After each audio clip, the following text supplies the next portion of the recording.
자, 이제 그 4장에서부터 어떻게 보면 3장부터라고 볼 수도 있겠지만 이제 엘리바스가 4장에서 처음 표현을 하고 있기 때문에 4장부터 이제 그 욥과 그 친구들의 어떤 뭐라 그럴까요? 논쟁이라면 논쟁, 아니면 자기의 주장이라고 할 수 있으면 자기 주장, 자기 변호라고 할 수 있으면 자기 변호와 같은 그런 내용들을 하죠. 그래서 어떻게 보면 친구들은 오늘 이제 5장에 계속 이어지는 엘리바스와 같은 그 친구들은 끊임없이 욥을 향하여서 이제 죄를 고백하라는 어떤 그런 자기들의 논리를 가지고 물론 그들의 신앙적인 면이라고 볼 수도 있지만 어쨌거나 또 인간적인 논리들로 포함이 되어 있습니다.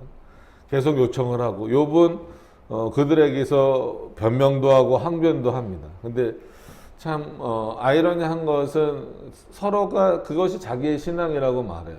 욥도 그 친구들을 향하여서 나는 그렇지 않다라고 말하는 것도 욥의 신앙의 모습이고, 엘리바스도 그렇고 빌닷도 그렇고 이제 소발도 그렇고 욥을 향하여서 이렇다 저렇다 이렇게 해야 된다 저렇게 해야 된다 너는 이럴 것이다 저럴 것이다 라고 말하고 있는 그 사람들도 결국은 그것은 신앙이라고 생각하고 있다라고 하는 거예요. 그래서 신앙이라고 하는 문제, 믿음이라고 하는 그 문제를 우리가 딱 한마디로 정리하기가 그렇게 쉽지는 않아요. 그런 차원에서 놓고 볼 때.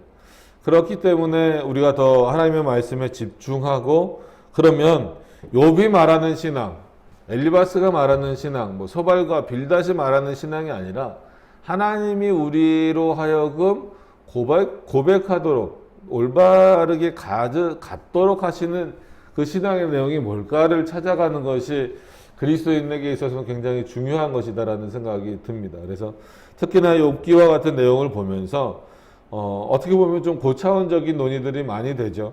그리고 고차원적인 논의들이 많이 되어지는 과정 가운데서도 결국은 우리가 이렇게 제거하고 버려야 될 내용들은 인간적인 논리와 인간적인 사고와 인간적인 경험들과 인간이 내리는 옳고 그름의 판단의 그 근거입니다. 오히려 그런 내용들이 뭘 가리우는 경우가 많나요? 하나님의 말씀과 하나님의 원래 뜻을 가리우는 경우가 많다라는 거예요. 이거는 단순히 엘리바스만 그런 것이 아니라 욥도 그렇기도 하고 뭐 나머지 친구들도 다 그렇다라는 거예요. 지금 우리의 모습을 보더라도 어떤 의미에서는 현대를 살고 있는 사람들도 다 각자가 신앙인들이라고 말하는 경우가 굉장히 많습니다. 뭐 숫자적으로 말되어지는 뭐 1000만 명이 넘어가는 기독교인들, 크리스찬들이 있다라고 하지만 각자의 어떤 그 신앙의 모습들이 있을 거예요.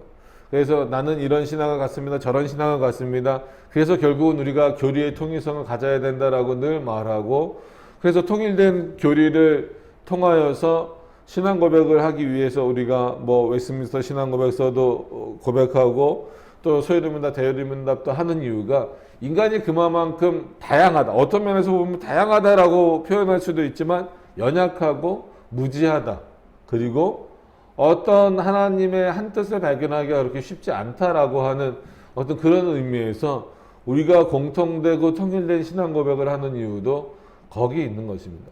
그럼에도 불구하고 똑같이 예를 들어서 웨스트민스터 신앙 고백서를 고백한다, 또 그것을 신앙의 표준으로 삼는다라고 말하면서도 그 내용이 어떤 것인지 결국 궁극적으로 그런 내용들이 성경의 내용을 어떻게 고백하고 성경의 내용을 어떻게 이해하고 성경을 통하여 말씀하시는 하나님을 어떻게 제대로 믿을 수 있는가에 대한 문제잖아요. 그러니까 웨스트민스터 신앙 고백서를 고백한다라는 수준에서 머무르면 그것 또한 웨스트민스터가 성경이 될 수 있는 그런 오류를 또 범할 수도 있다는 겁니다. 그러니까 그 인간에게 주어진 하나님의 말씀을 가지고 있음에도 불구하고 그것이 우리 안에서 어떤 사고로 정립되어지는가에 따라서 굉장히 큰 오류가 될 수도 있고, 또 한편으로는 하나님 앞에 바른 신앙 고백이 될 수도 있다는 겁니다. 그래서 특히나 이런 욥기를 통하여서 보시면서 하나님에 대한 지식, 단순히 이렇게 올바른 지식이라기보다도, 하나님이 주시는 그런 올바른 지식이라기보다도 자기 안에 쌓여진 내용들을 그냥 풀어내는 것이 어떨 때는 어떤 면이 어렵고 어떤 면이 참 하나님 앞에서는 그러지 말아야 하는가에 대한 부분들을 우리가 좀 확인하셨으면 좋겠습니다. 자, 엘리바스가 4장에 이어서 5장에서도 욥을 좀 굉장히 몰아치죠. 4장에서도 뭐 핵심적인 내용은 뭡니까? 욥이 너가 이렇게 고난을 당하는 것은 분명히 뭐가 있다라는 거예요? 하나님 앞에 잘못한 것이 있다라는 거예요.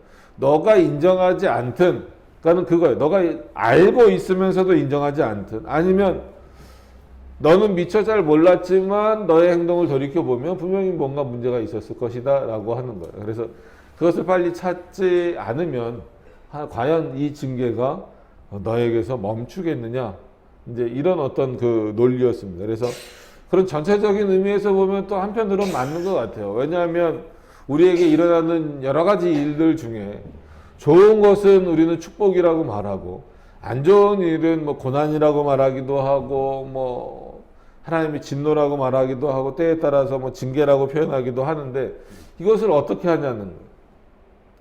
그래서 우리에게 좋은 일이 생길 때는 보통 하나님의 은혜라고 돌리고, 우리에게 어떤 좋지 않은 일이 일어났을 때에는 우리의 연약함, 또 우리의 죄 때문이다라고 돌리는 게 일반적인 방식이다라고 할지라도, 하나님이 우리에게 은혜를 주시는 것도 욥의 1장의 그 고백의 내용을 근거해서는 하나님의 뜻이고, 때로는 우리가 까닭 없이 받는 고난, 아니면 또 알지 못하는 그런 그 재난 가운데 있을 때에도 그것 또한 하나님의 뜻이다라고 하는 거예요.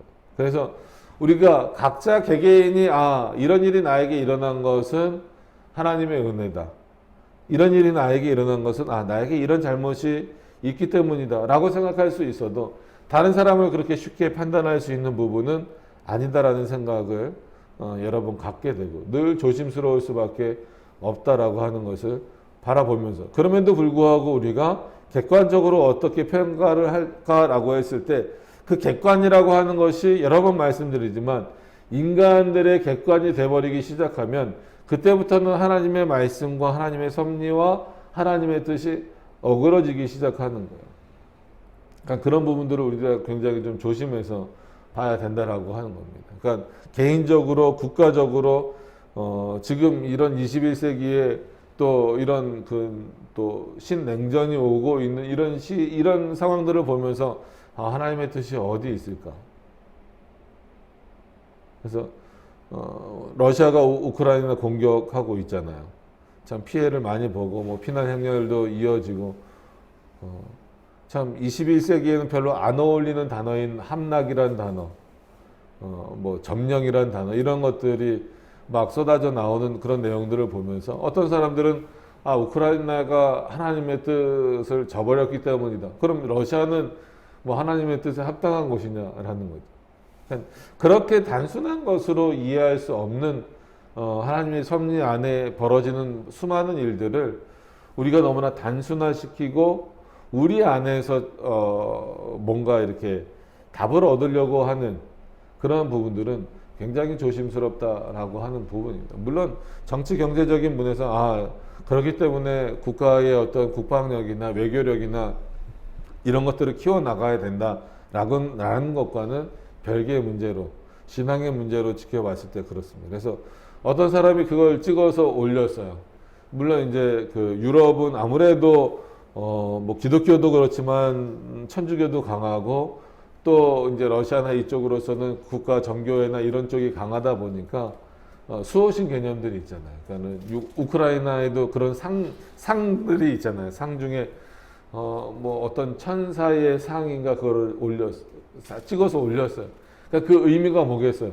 마치 이런 의미로서 신이 우리를 좀 지켜줬으면 좋겠다, 이런 소망이고 열망이잖아요. 그러니까 그런 것들을 보면서 또한 하나님 앞에 산다라는 것, 그들이 하나님을 믿는다 안 믿는다 이런 내용을 떠나서 과연 우리가 하나님을 의지한다라고 하는 것이 어떤 의미일까라고 하는 것을 한번 생각해 보게 됩니다. 그래서 어느 순간 세계가 왜곡되고 있고, 하나님을 향하여서 정치, 경제, 사회, 문화 전부 다 그렇고요. 특히 믿는 사람들이라고 하면서도 그 신앙의 모습이 왜곡되어져 가는 모습들을 보면서 그냥 안타까운 모습이 많습니다. 그러니까 특히나 우리가 이런 시대에 다 이런 시대에 살고 있으면서 바른 신앙을 지키면서 살아가려고 한다. 이건 참 쉬운 문제는 아니다라는 거죠. 왜 이런 말씀을 드리냐고 하냐면, 오늘도 결국은 엘리바스가 욥에 대해서 계속해서 자신의 논리를 가지고 비판하고, 근데 욥을 비판하는 거는 좋은데 그 욥을 비판하면서 자기가 누구를 판단해 버려요? 하나님은 이런 분이다라고 정의를 내려버리는 거예요. 여러분 늘 말씀드리지만 우리는 하나님에 대해서 알아가는 어떤 그런 차원으로서의 신앙을 가지고 있긴 하지만 신학적이다라고 하는 것을 굉장히 오해하시면 안 됩니다. 하나님을 인간이 함부로 정의를 내릴 수 있는 그런 분은 아니라는 거예요. 그러니까 그런 것들을 한 번씩 좀 더 이해하셨으면 좋겠다라는 겁니다. 그런 내용들을 가지고 오늘 본문으로 좀 들어가셨으면 좋겠습니다. 자, 5장 1절도 읽지 않았는데 벌써 힘들어 하시면 안 됩니다. 그죠? 자, 1절 내용으로 들어가서 한번 보시겠습니다. 부르짖어 보아라. 자, 여기에 담겨져 있는 뉘앙스는 뭘까요? 이제 제 설교가 유튜브에 나가고 막 이러다 보니까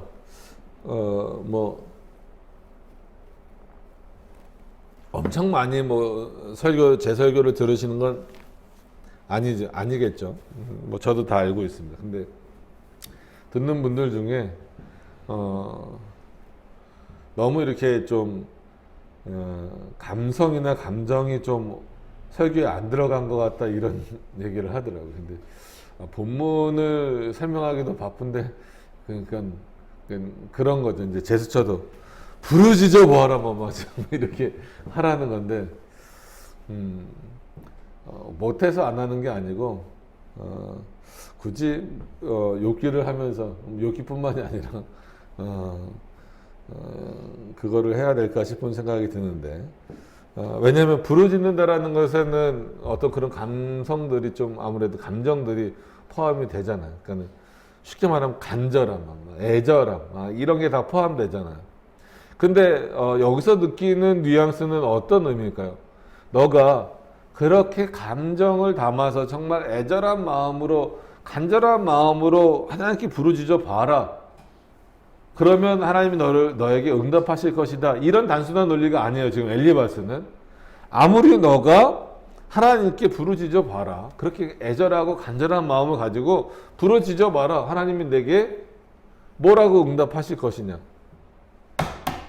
뭐라고 응답하시겠냐는 거예요. 안 하실 거다라는 거예요. 왜? 너는 너의 죄를 회개하지도 않고 지금 누구 충고도 안 듣는 게 지금 엘리바스는 슬슬 더 화가 나는 거예요. 자기 충고를 듣지 않는 것에 대해서 화가 나고 있는 거예요. 그러니까 너가 부르짖어 정말 그 욥을 사랑하는 마음으로 욥을 위로하는 마음으로 야, 너 정말 힘들고 어렵지. 그래 우리가 너를 위로해 봤자 그래 돈을 좀 줄 수도 있고 너가 몸이 회복되기 위해서 무슨 약을 좀 내가 구해줄 수도 있다. 그렇지만 진정한 위로는 하나님 아니냐. 하나님에게 매달리고 하나님께 기도해봐라. 이러한 마음으로 지금 이 표현을 하는 게 아니라 너 한번 부르짖어봐. 너 기도 열심히 했잖아. 너 여태까지 기도 많이 했고 너 많은 사람 위로해 줬잖아. 그럼 한번 부르짖어봐. 하나님이 너 위로해 주시나. 지금 그런 의미예요. 왜냐하면 부르짖어 보아라. 내게 응답할 자가 있겠느냐. 지금 엘리바스가 지금 욥에 계속 반복되는 내용이지만 어쩔 수 없습니다. 욥이 자기 생애를 저주하고 이런 모습을 미리 봤기 때문에 저 욥은 문제가 있다. 지금 저 상태에서 하나님 앞에 기도해봤자 저 기도를 하나님이 들으시겠느냐? 어떤 그런 의미가 담겨 있을 수도 있지만 그거보다 더 본질적인 것은 그냥 부르짖는다고 하나님이 들어주시느냐? 아니야. 그런 거 아니야. 하나님이 부르짖는다고 무조건 들어주면은 하나님을 통하여서 응답받지 못할 사람들이 뭐가 있어? 하나님을 통하여서 자기 어려운 것들, 힘든 것들 해결하지 못할 사람들이 누가 있어? 그럼 하나님한테 너가 아무리 부르짖는다라고 해도 간절하고 애절한 마음을 가지고 부르짖는다라고 해도 하나님이 응답하시지 않는 이유는 뭐겠어? 너가 죄를 졌기 때문이지. 그 죄에 대한 회개가 먼저지. 왜 그런 회개도 없이 하나님께 부르짖는 모습만 가지려고 하느냐라고 하는 차원. 근데 이게 어려운 게 아까 말씀드린 대로 어느 정도 성경의 표현도 그렇고 맞는 말이란 말이에요. 시편이나 이런 말씀에서도 보면 뭐라고 나옵니까? 너가 애통하는 마음을 갖고 부르짖을 때에 그 심령이 어때야 된다는 거야. 하나님 앞에 겸손해야 되고 너의 죄를 모아라, 자복하라. 하나님 앞에 내어놓으라는 거야. 그래야 하나님이 그 기도를 들으시지. 너가 지금 어떤 상태인지도 모르면서 그냥 하나님 앞에 지금 난 이렇습니다 하고 원망하는 식으로 부르짖으면 그 기도를 누가 듣겠느냐. 시편에서는 그 내용이 맞는다 할지라도 최소한 오늘 이 욥기 5장에서는 이 표현 자체가 상당히 뭔가를 오해시키게 만들기에 충분한 그런 내용입니다. 왜냐하면 엘리바스가 말하는 의도는 지금 어떻게 해서든 단순히 욥을 깔아내리려고 하는, 욥을 끌어내리려고 하는, 그의 신앙을 흔들려고 하는 그 정도 수준이 아니고 어떻게 보면 자기가 가지고 있는 신앙관을 욥에게 강요하는 거예요. 그리고 마치 하나님은 이런 분이야라고 자기가 그냥 규정을 해버리는 거예요. 그래서 1장, 2장에 나오는 까닭 없이 주어지는 고난에 대해서 이유를 모르는 거예요. 답하지 못하게 만드는 거예요. 세상에서는 모든 것이 어떤 원인이 있고 결과가 나오지만 하나님 앞에서는 물론 하나님 자신에게는 원인이 계실 수 있고 그 결과물이 우리에게만 보일 수도 있어요. 우리에게는 그 원인이 보이지 않는 경우가 훨씬 많다라는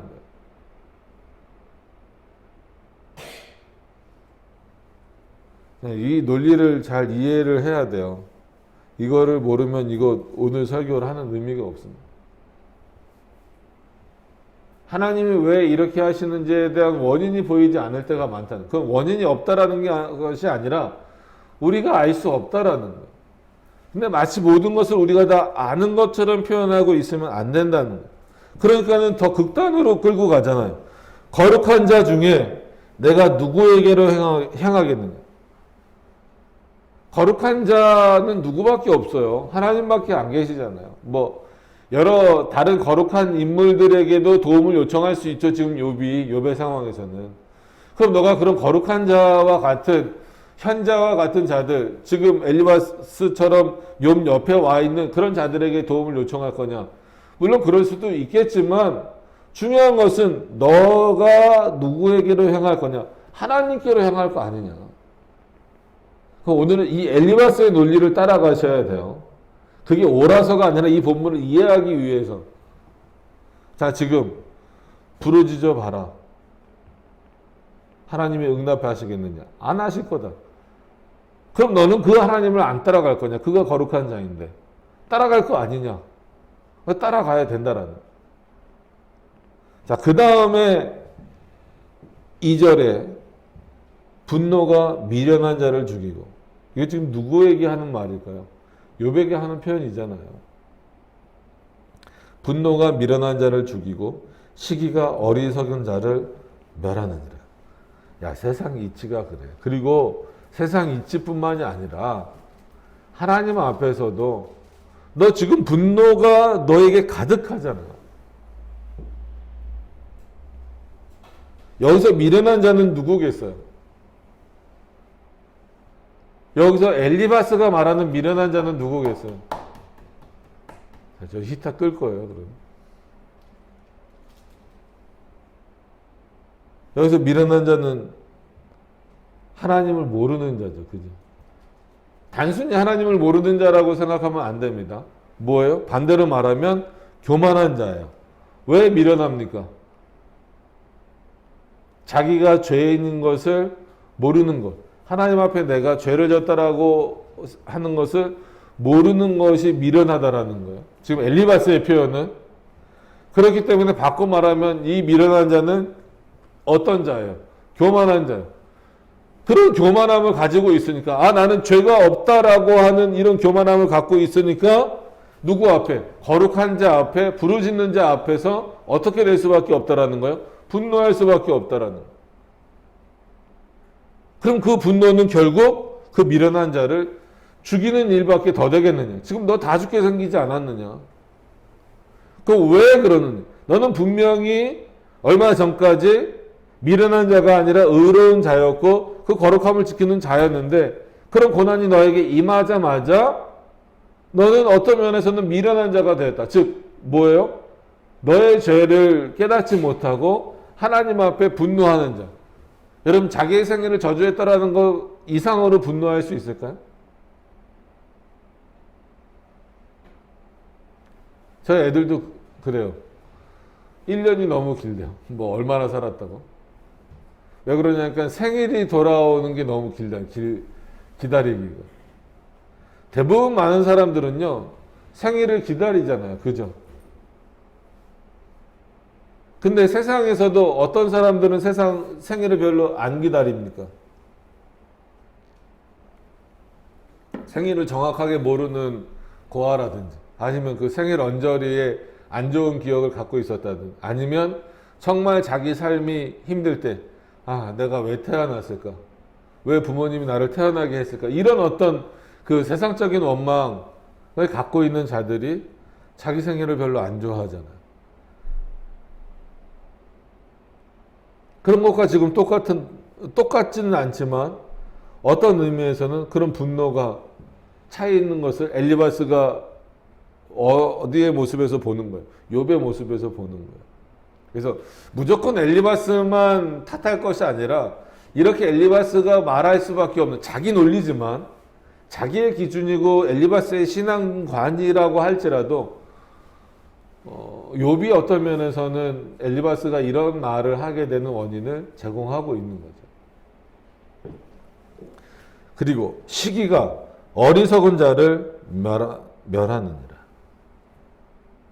지금 욥이 표면적으로 시기할 수는 없죠. 누구를 시기하겠어요. 지금 자기가 다 죽게 생겼는데 그러나 그 마음 가운데 너가 하나님을 향하여 온전히 너의 죄를 고백하지 않는 모습 자체가 이미 시기하고 있는 거다. 그럴 수 있죠. 욥의 입장에, 그러니까 엘리바스가 생각할 때 욥의 입장에서는 아, 내가 엘리바스보단 안 돼. 내가 소발보단 안 돼. 내가 빌닷보다는 조금 더 나은 것 같은데.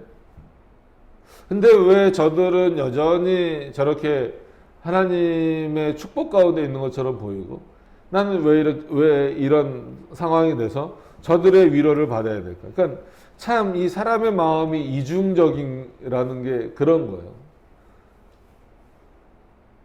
어려움이 당했을 때 어려움을 당하고 좀 뭔가 이렇게 좀 힘든 상황에 처했을 때 누가 나를 위로해주면 고맙기도 하면서 그죠? 참 희한한 마음입니다. 고맙기도 하면서 한편으로는 아, 왜 나는 저 사람과 같지 않을까? 이게 세상 사람들에게도 그렇고요. 목회자들에게도 그렇고요. 크리스찬에게도 그래요. 근데 엘리바스는 지금 그런 시기가 어리석다라는 거예요. 결국은 그건 너에게 멸망을 불러올 거라는 거예요. 그냥 이런 표현만 보면 이 엘리바스의 표현이 전부 다 잘못했다라고 말할 수 있습니까? 참 그렇게 쉽지 않아요. 우리가 지난주부터 계속 말하는 내용이지만. 근데 이제 이게 욥에게 적용됐을 때 과연 이럴 수 있느냐의 문제를 우리가 따지는 거고 전체를 봤을 때 엘리바스의 이런 표현이 과연 하나님 앞에서 그의 신앙관으로 놓고 봤을 때 옳은 것이냐의 문제를 따질 때 어렵다라는 것, 그 문제가 있다라는 것을 말하는 거죠. 3절에 내가 미련한 자의 뿌리 박는 것을 보고 그 집을 당장에 저주하였노라. 엘리바스가 아주 당연하다는 듯이 당당하게 표현을 하고 있는 거예요. 내가 미련한 자의 뿌리 박는 것, 뿌리 박는다라는 의미가 뭘까요? 여러분 뭐 나무가 뿌리 내린다라는 의미 잘 아시잖아요. 그건 거기 아예 자리를 잡는 거예요. 거기로부터 자양분을 얻는 거예요. 마찬가지로 그와 비슷한 얘기겠죠. 뿌리를 박는다, 뿌리를 내린다. 우리도 그런 표현 쓰이잖아요. 아, 나는 여기에 뭐 진짜 말뚝을 박을 거야. 아니면 뿌리를 내릴 거야. 그 얘기는 뭐예요? 이거를 기초로 해서 그게 지명이 됐든 어떤 땅이 됐든 어떤 사고가 됐든 우리가 신앙을 말할 때도 아, 내 신앙의 뿌리는 물론 당연히 하나님의 말씀이지만 개혁신앙입니다. 개혁신앙에 내 신앙적인 어떤 그 뿌리를 깊이 박겠습니다. 이런 표현들 많이 쓴단 말이에요. 근데 그런 차원에서 볼 때는 우리가 뿌리를 박아야 할 곳은 어딥니까? 하나님 자신이잖아요. 그리고 올바른 진리고. 근데 미련한 자가 뿌리를 박을 때는 어디다 박을까요? 하나님에게 박지 않겠죠. 그러니까 어디다 박을까요? 당연히 하나님을 원망하고 하나님의 뜻과는 상관없는 곳에 박겠죠. 내가 그것을 보자마자 당장 그 집을 저주할 것이다.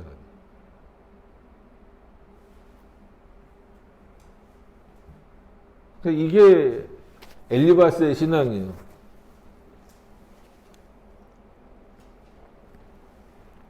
이거를 지금 욥을 향하여서 이 비유적인 내용을 쓴 이유는 뭡니까? 표현하고 있는 건 뭡니까? 내가 보기에 너는 지금 어디에 뿌리를 박고 있다라는 거예요. 어리석음의 뿌리를 박고 있다. 하나님이 아니라 그동안 하나님이 너에게 뭐 엄청나게 많은 것을 베풀어 주셨었는데 넌 그건 지금 싹 다 잊어버리고 너의 죄는 생각하지도 않고 너의 어리석음, 즉 하나님을 떠나고 너의 생애를 저주하는 그 원망스러움에 분노에 지금 뿌리를 박고 있다. 그런데 내가 어떻게 너를 위로하겠느냐. 나는 그거 두고 보지 못한다. 어떻게 하느냐? 당장 저주하겠다. 이게 현대시대의 교회의 권면이나 권징으로 가면 정말 무서운 일입니다. 현대에 이런 신앙인들이 많아요. 현대에 이런 신앙인들이 많아요.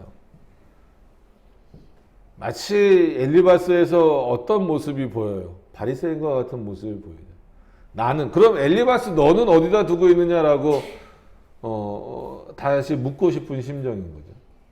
엘리바스는 지금 이렇게 욥에 대해서 표현하면서 어떻게 생각하고 있는 거예요? 나는 최소한 욥이 갖고 있는 생각처럼 엘리바스도 또한 그런 거예요.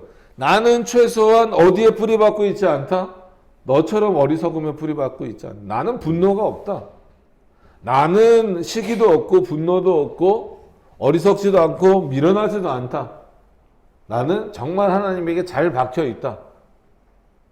그렇기 때문에 하나님에게 박혀있지 않은 그 뿌리를 박아두지 않는 자들은 난 저주할 수밖에 없고 증오할 수밖에 없다.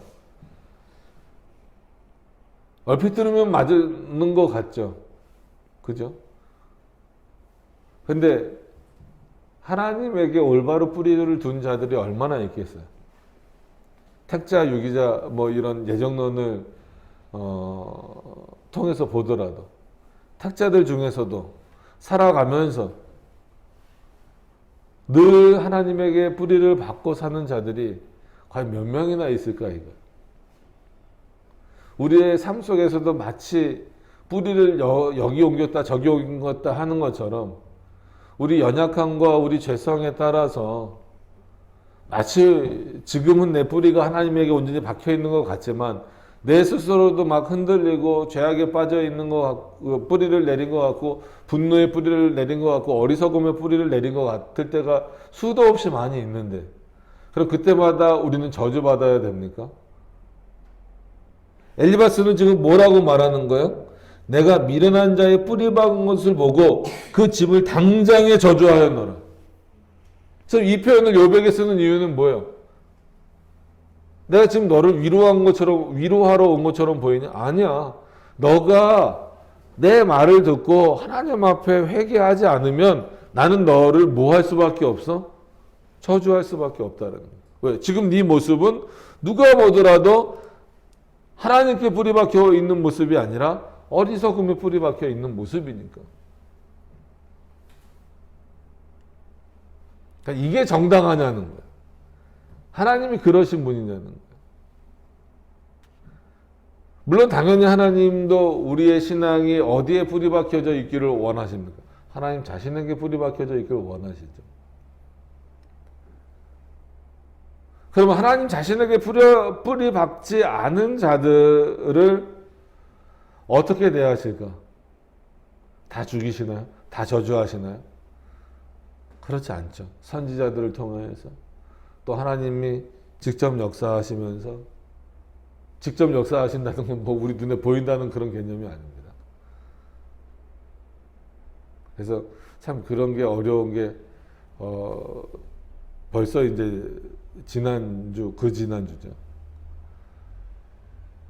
특강 때 뭐 하나님의 음성이 진짜 이제 언어로 들리면 그건 정신과 치료를 한번 받아봐야 된다라고 얘기했더니 그 실시간 댓글에 뭐 막 좀 많이는 아니고 몇 가지 질문이 좀 올라오면서 좀 난리가 났었나 봐요.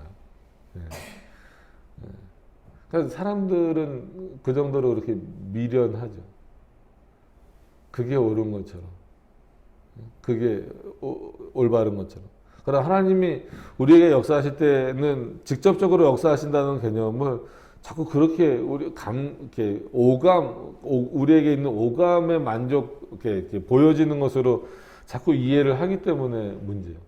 그러나 하나님은 지금도 우리에게 직접적으로 역사하십니까? 안 하십니까? 당연히 직접적으로 역사하시죠.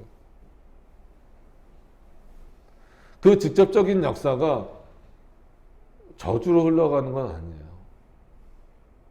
하나님이 분명히 우리가 어리석음에 뿌리박고 있을 때 그 뿌리를 뽑아서 하나님의 말씀에 다시 뿌리를 내리게 하기 위해서 우리를 이끌어 가시고 변화시켜 가시고 때로는 권면하시고 때로는 훈계하시고 때로는 징계와 고난도 내리시는 거지 저주가 목적이 아니잖아요.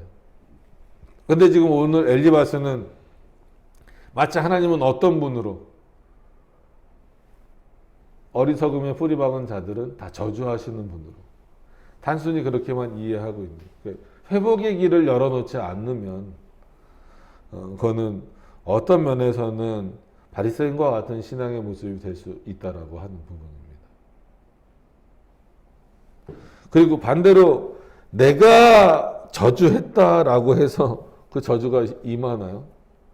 아니, 우리가 사람을 저주한다라고 해서 하나님이 그 저주를 들어주실 이유가 없어요.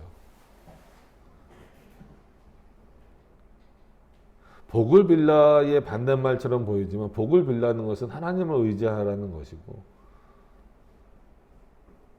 그런 차원의 연장선에서 놓고 볼 때 복을 빌라는 것에 복을 빌어주라는 것에 연장선을 놓고 볼 때 그건 저주하라는 내용이 아니잖아요. 연약하고 힘들고 어려운 자들 지금 이렇게 흔들리고 있는 욕과 같은 자들을 향하여서도 저주하라는 것이 아니라 복을 빌어주라는 거예요. 그럼 그 복은 뭐겠어요? 단순히 자식들이 다시 뭐 살아 돌아오고 뭐 재물이 많아지고 이런 차원이 아니잖아요. 그에게 진정한 하나님의 위로가 임하기를 바라해 주는 거잖아요. 근데 그렇지 않고 자기가 함부로 판단해서 너는 그냥 저주받았어. 마치 내가 너를 저주하듯이 하나님도 너를 저주하신 거야. 이렇게 딱 단정지어 버리면 지금 자기 논리에도 안 맞는 거예요. 지금 너 빨리 회개해라. 그래 하나님 너를 돌이키실 것이다 라고 해놓고선 너는 지금 어리석음에 뿌리 박았으니까 나는 저주할 수밖에 없어. 그럼 회개를 하라는 거예요? 그 저주가 임하길 바라는 거예요? 그 안에서 이런 모순이 생길 수밖에 없다라는 거죠. 이런 부분들을 우리가 한 번씩 생각해 보시면서 이 엘리바스의 논리를 한번 따라가 보시라는 겁니다. 그러니까 피곤하더라도 주무시면 안 돼요. 그럼 논리는 절대로 못 따라갑니다. 자, 4절에 그 자식들은 평안한 데서 멀리 떠나고 그러니까 그 결과예요. 그 저주의 결과라는 거죠. 그래서 자식들은 평안한 데서 멀리 떠나고 그럼 부모에게 있어서 자식은 어떤 존재일까요? 우리가 일반적으로 세상에서도 정말 자기 생명보다 더 귀한 게 자녀잖아요. 뭐 우리나라 표현으로 우리나라에만 있는 표현인지는 잘 몰라도 내가 배고파도 자녀 입에 들어가는 것만 봐도 뭐하다? 배부르다. 네. 저는 안 그런 것 같아요. 애들 입에 들어가도 내 입에 들어가지 않으면 제 배는 그냥 계속 고파요.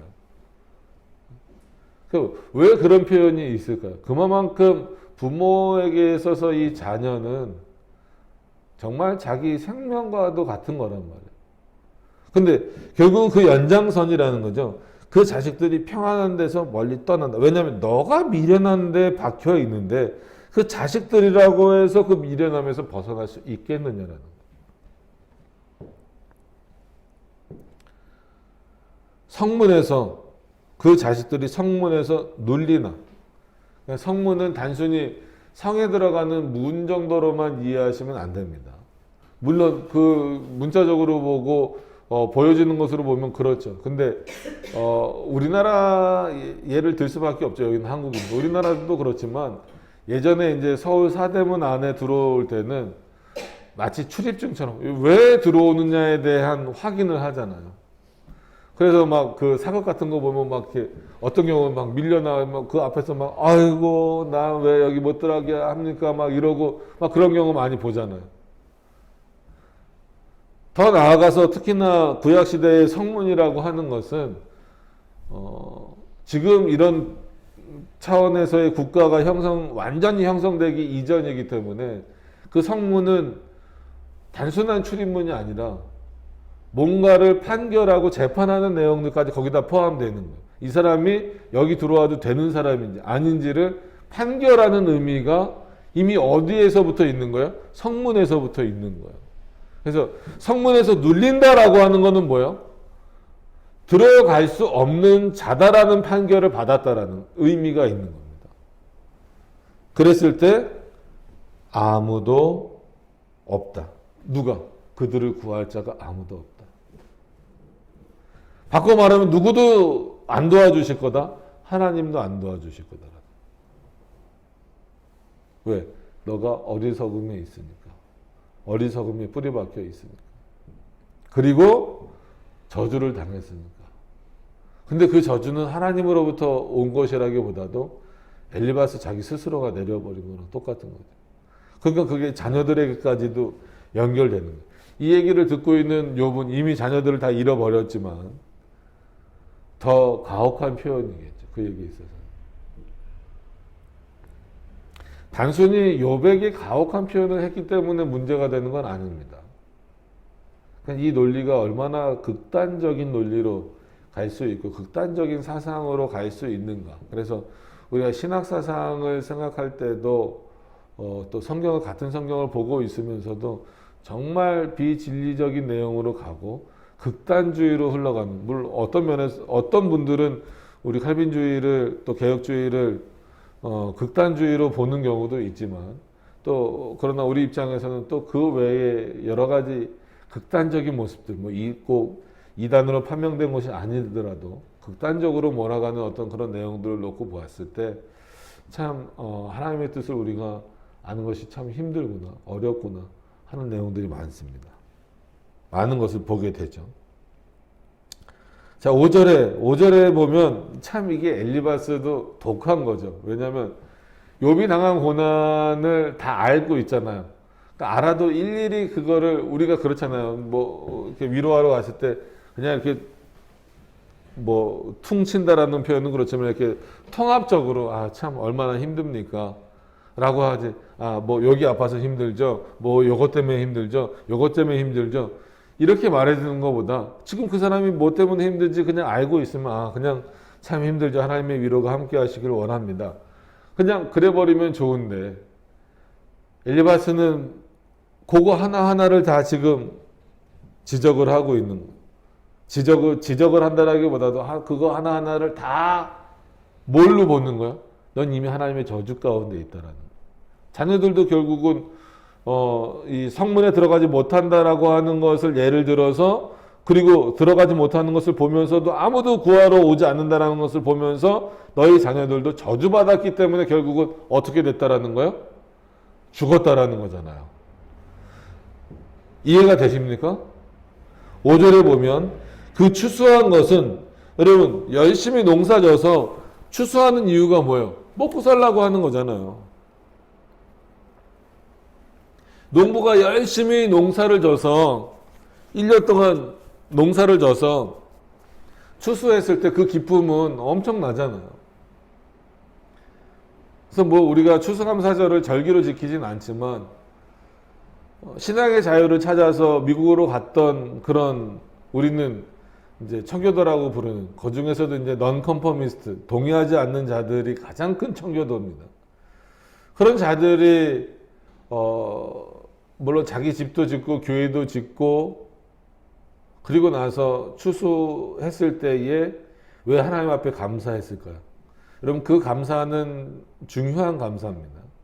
그래서 그거를 절기화하는 거는 좀 문제가 있다라고 생각을 하지만 그들의 그 감사의 정신은 이어받는 어떤 그런 차원은 굉장히 중요합니다. 그래서 뭐 1년에 하루를 한 주를 정해서 뭐 추수감사절을 지키는 것은 뭐 개인적으로 그렇게 좋지는 않지만 그런 정신에 따라서 하나님이 올 한 해도 풍성하게 지켜주셨구나라는 차원에서 그 감사의 정신을 갖는 것 이것은 중요하다는 생각을 가져요. 그러니까 왜 이런 말씀을 드리냐면 추수할 때 그 기쁨이 있잖아요. 단순히 나 많이 얻어서 이런 추수보다도 내가 이것을 통하여서 먹고 마시고 누리는. 근데 오늘 본문에 보세요. 그 추수한 것은 줄인 자가 먹되 자기가 먹는 게 아니에요. 줄인 자가 먹는다라는 의미는 뭐예요? 마치 도적대가 와서 다 가져가는 것. 결국은 넌 열심히 일해서 추수했는데 너는 못 먹고 줄인 자가 와서 다 가져갔잖아. 왜 그랬을까? 너 저주받았기 때문이야. 얼핏 들으면 맞는 것 같으면서도 지금 이 엘리바스의 비약적인 논리는 상당히 하나님의 사랑을 왜곡시키고 있다라는 거예요. 그런 차원에서 본다면 하나님의 사랑을 받을 자 아무도 없습니다. 오히려 안 받고 있다가 그냥 도역새처럼 사는 게 훨씬 더 나은 거예요.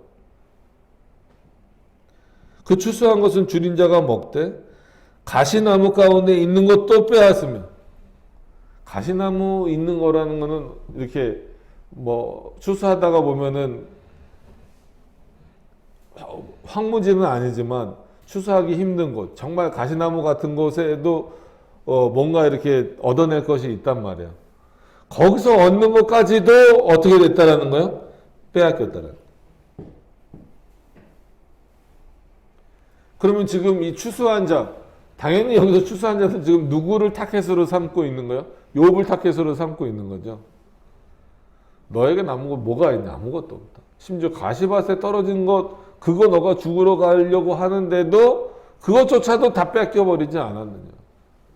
그 왜 그랬을까? 너 욥이 한번 생각해봐. 왜 그랬을까? 너 저주받았기 때문에. 그 왜 저주받았어? 믿음의 뿌리를 두지 않고 어리석음에 뿌리를 뒀기 때문에. 너 어떻게 하라는 거야? 빨리 그거 인정하라는 거예요. 욥에게. 마치 그래야 저주가 풀리는 것처럼. 올무가 그의 재산을 향하여 입을 벌리느니라. 그 뭐가 걸리는 거예요. 그 걸리는 게 뭐예요? 결국은 죄악인 거죠. 그러면서 이 다음에 6절, 7절, 제가 7절에서 끊은 이유가 이 논리가 참 어려워요. 6절부터, 뭐 여태까지도 다 그랬지만 6절부터 재앙은 티끌에서 일어나는 것이 아니요. 이건 이제 아까 계속 말씀드렸지만 누구의 논리예요? 엘리바스의 논리입니다.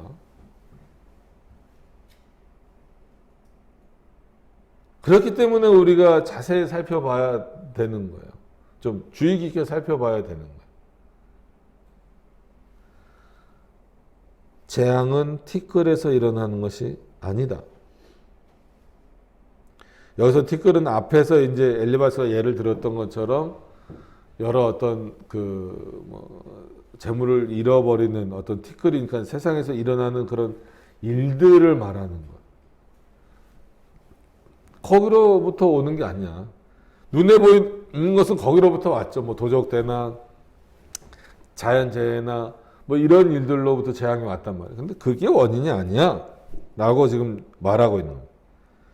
고난은 흙에서 나는 것도 아니라는 거야. 그러니까 내가 밟고 있는 땅, 예를 들어서 추수가 다 되지 않았어요. 그러니까 풍년이 들지 않았어요. 흉년이 들었어요. 그러면은 뭐 우리나라도 예전에는 이제 보릿고개라는 게 있었다라고 그러잖아요. 그럼 그게 고난의 길인 거죠.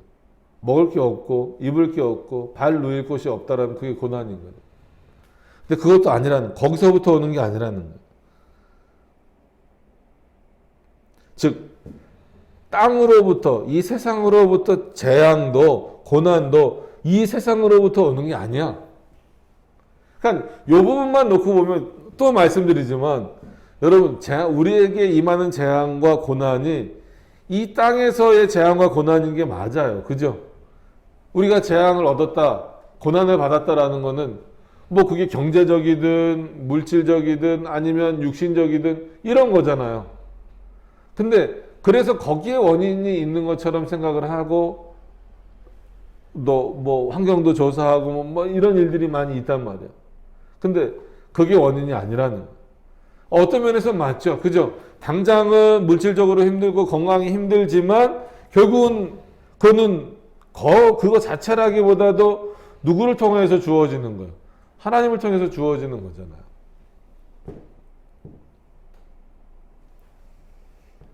그래서 최소한 그리스도인들은 원인을 거기서 찾으면 안 된다라는 그 말은 맞는 것처럼 보여요.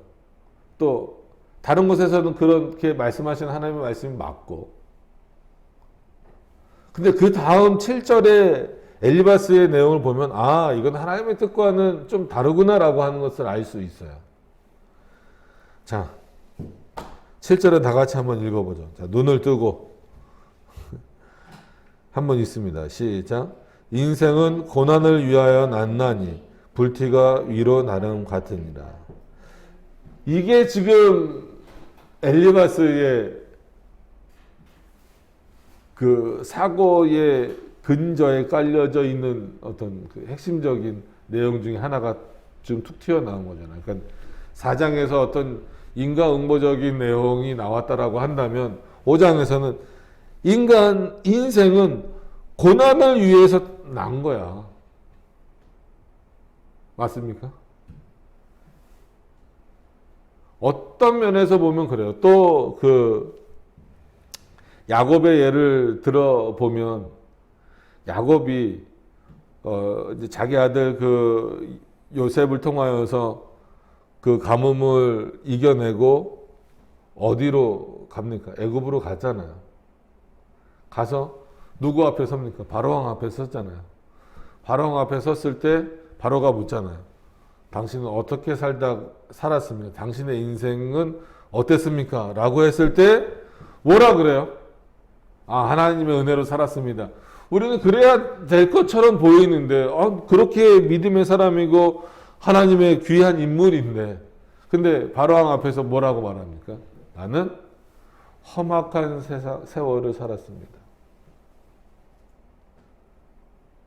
그가 하나님을 찬양하지 않았다라는 건, 하나님을 부정했다라는 건 아니지만 인생길이라는 것 자체가 참 그렇게 쉽지 않다라는 거예요. 그러면 거기서 말하는 험악했다라는 것은 고난만을 의미할까요? 아니잖아요. 그런 험악한 세월을 지내왔지만 궁극적으로 돌아보니까 뭐다라는 거예요? 하나님의 은혜다라는 거죠. 지금 오늘 엘리바스가 놓치고 있는 부분은, 그리고 그 놓친 부분 때문에 욥에게 강요되고 있는 그 부분은 뭐냐면, 야, 우리가 태어난 이유는 고난받기 위해서요. 아니에요. 저와 여러분들의 인생도 항상 좋지만은 않아요.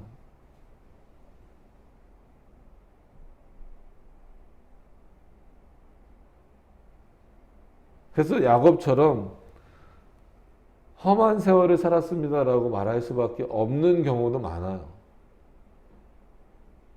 대부분이 그럴 겁니다. 내 인생은 평탄했어요 라고 말하는 사람들은 그렇게 많지 않을 거예요. 그러면 우리는 고난받기 위해서 태어난 겁니까? 인생은 고난을 위하여서 난다니. 그럼 이 인생은 얼마나 불쌍하겠어요. 이것만이에요. 그래서 불티가 위로 나름 같으니라. 이게 뭐겠어요? 여러분, 불 태우면 그게 불티가 다 어디로 올라가요? 위로 올라가잖아요. 이렇게 엘리바스가 얘기한 거는 뭐예요? 이거는 변할 수 없는 진리라는 거예요. 아무리 바람이 불어서 순간적으로 불티가 밑으로 내려갈 수는 있어도 그 불티는 다시 올라가는 거예요. 그죠? 고난받는 것은 당연한 거예요. 세상의 이치야, 마치 이렇게 표현은 하나님의 뜻이야. 여러분, 하나님이 우리를 고난을 주시기 위해서 창조했다라는 것밖에 안 돼요. 물론 이제 이후에 엘리바스의 논리가 더 나오기는 하지만 오늘은 이거를 좀 말씀드리고 싶어서, 그럼 왜 엘리바스가 계속해서 오히려 욥에 대해서 부르짖어 봐라. 냉소적인 표현이잖아요. 그러니까 하나님이 너를 응답하시기, 너에게 응답할 자 누가 있겠니? 그래서 어떤 의미에서는 욥에게 대해서만 뭔가 이렇게 막 집중해서 욥이 너가 뭐가 문제야, 이런 게 문제야라고 하는 것 같지만 근본적으로 엘리바스가 갖고 있는 사고는 뭐예요? 우리는 어떻게 하든지 고난당할 수밖에 없어. 그나마 고난을 피할 수 있는 방법은 우리의 죄를 하나님 앞에 고백하는 거야. 그래야 그 고난에서 피할 수 있어. 이게 맞는 논리일까요? 이건 상당히 위험한 논리입니다.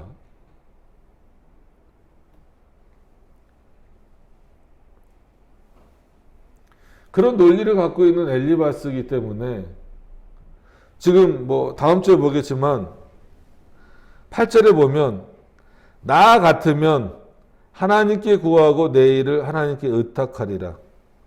참 멋있는 표현이잖아요. 그런 것만 보면. 그래서 욥기는 어떤 한 구절만 제발 인용하지 말라고 늘 말씀드리는 이유가 그렇습니다. 나 같으면이라는. 자기는 뭘 깨달았다라는 거예요? 인생은 고난에 있을 수밖에 없구나. 그럼 그 고난을 빠져나오는 방법으로 누구를 찾을 수밖에 없구나. 하나님을 찾을 수밖에 없구나. 라는 거예요. 이게 지금 맞는 논리냐는 거죠. 아니잖아요.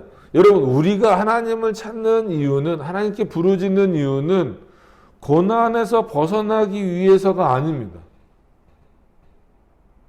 우리가 하나님을 찾고 하나님께 부르짖는 이유는 뭐예요? 단순히 내가 그 고난에서 벗어나서 고난에서 회복돼서 다시 잘 먹고 잘 살기 위함이 아니라는 거예요. 그럼 뭐겠습니까?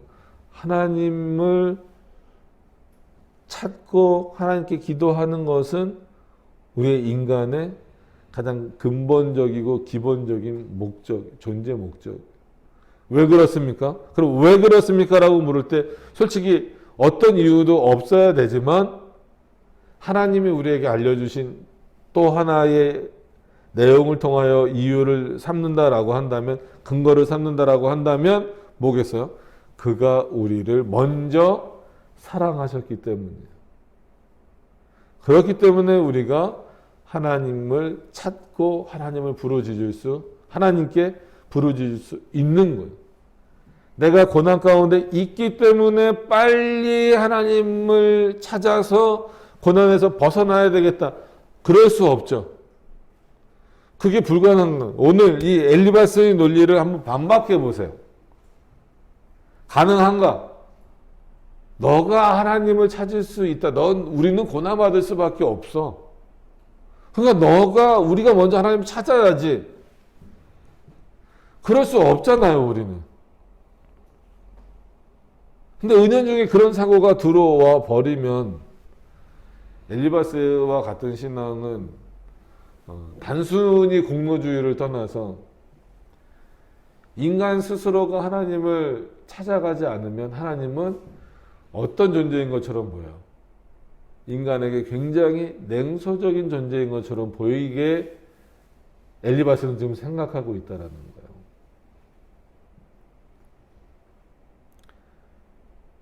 이거는 알미니안주의로도 설명이 되기가 어렵죠.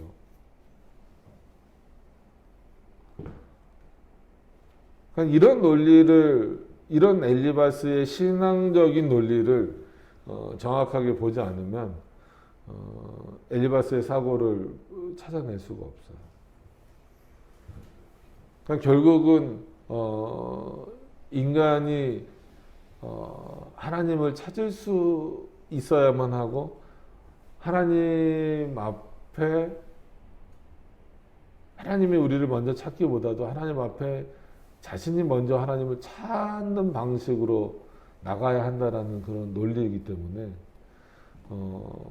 어떤 면에서는 상당히 그 하나님의 말씀과는 멀리 떨어져 있는 그런 내용인 거죠.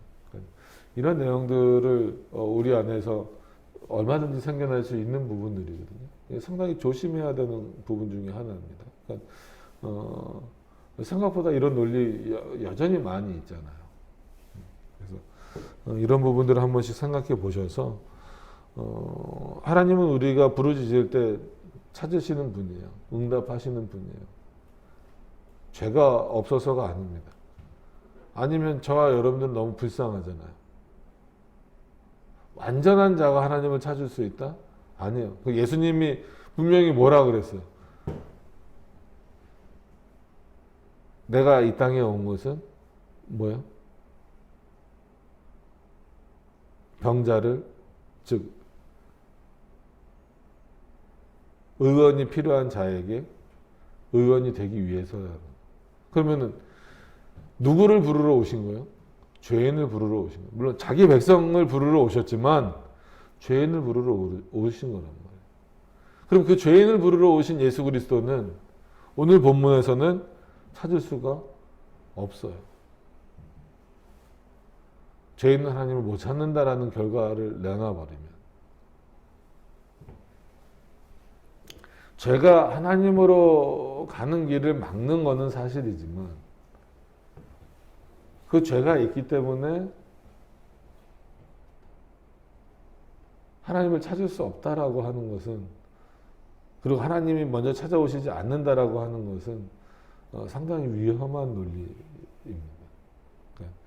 이게 뭐 어디 한 군데를 특정 집어서 말하기 어려울 정도로 생각보다 우리 저변에 상당히 많이 깔려 있는 사고예요. 그래서 이런 부분들은 늘 우리 안에서 경계되어져야 되는 내용입니다. 그래서 이런 논리가 5장에서도 쭉 이어져요.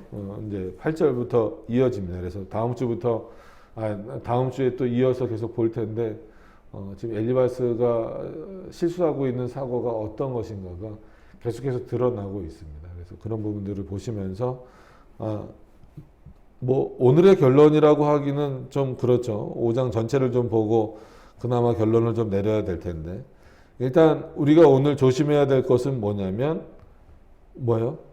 인생은 고난을 위해서 났다라는 이런 어떤 논리로 우리의 신앙을 하나님 앞에 접근하지 않도록, 우리가 존재하는 것은 하나님이 우리를 먼저 택하시고 하나님이 먼저 우리를 사랑하시기 때문에 존재한다라고 하는 거예요. 그것을 우리가 반드시 기억하시지 않으면 우리 안에서도 언제든지 이런 냉소적 신앙의 모습이 나타날 수밖에 없다라고 하는 것을 늘 생각하셨으면 좋겠습니다. 기도하도록 하겠습니다.